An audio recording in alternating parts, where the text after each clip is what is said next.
Before we decomposed inequalities inside absolute value signs, when the expression inside the absolute value sign was a single unknown. However, now we're looking at expressions inside absolute value signs that are themselves algebraic expressions, not just the unknown, but the unknown plus something, the unknown minus something.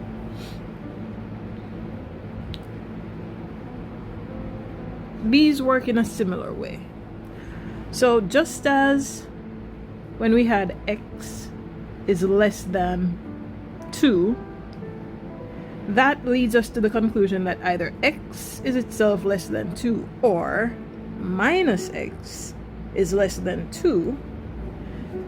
We're going to work on this expression x plus 4, the absolute value of x plus 4, in a similar way. The absolute value of x plus 4, whenever that's less than or equal to 2, that implies either that x plus 4 is itself less than or equal to 2, or negative x plus 4 is less than or equal to 2. Right? X plus 4 is less than or equal to 2 is an inequality that we know how to solve. And we have to solve for x. So here we simply subtract 4 from both sides. So x plus 4 minus 4 is less than or equal to 2 minus 4. So we're subtracting 4 from both sides of the inequality. This leaves us with x on the left side is less than or equal to minus 2. Now, our other option is that minus x plus 4 is less than or equal to 2. Now we have to distribute this negative across this expression that's within the parentheses. So removing the parentheses means that we have minus x minus 4 is less than or equal to 2. Now we're going to remove this negative 4 by adding 4 to both sides. So minus x minus 4 plus 4 is less than or equal to 2 plus 4. And this leaves us with minus x is less than or equal to 6.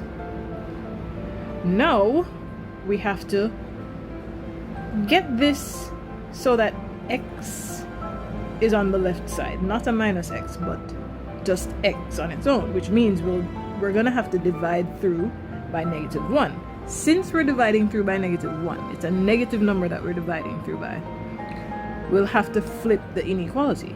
So minus x divided by minus 1 is greater than or equal to 6 divided by minus 1, which leaves us with the answer that x itself is greater than or equal to negative 6. So now we have two answers.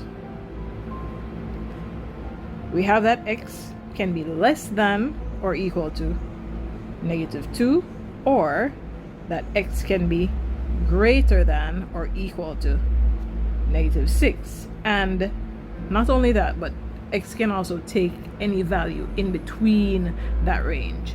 So look at the graph right here. We'll see that that's what's happening here.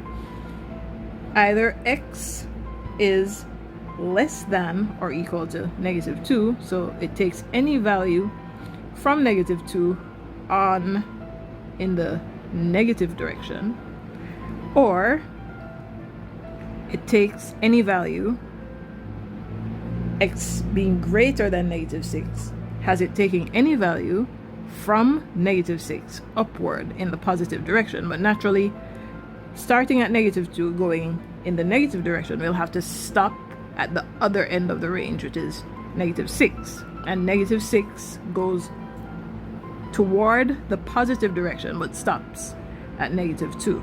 So the range of values is from -6 at the lower end to -2 at the higher end.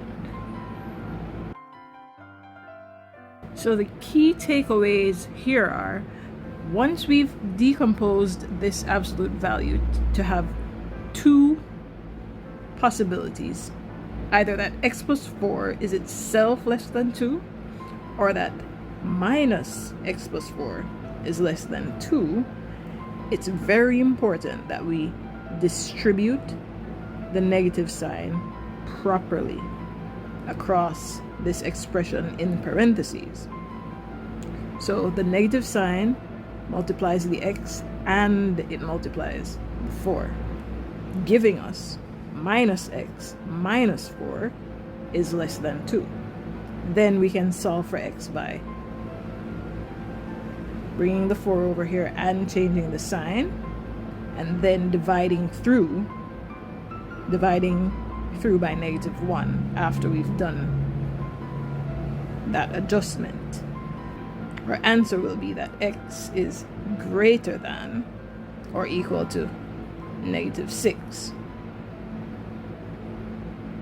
for one end of our range. The other end of our range is the simpler calculation, which just has us solving this inequality. X plus 4 is less than or equal to 2, which gives us x is less than or equal to -2. That's the simpler one.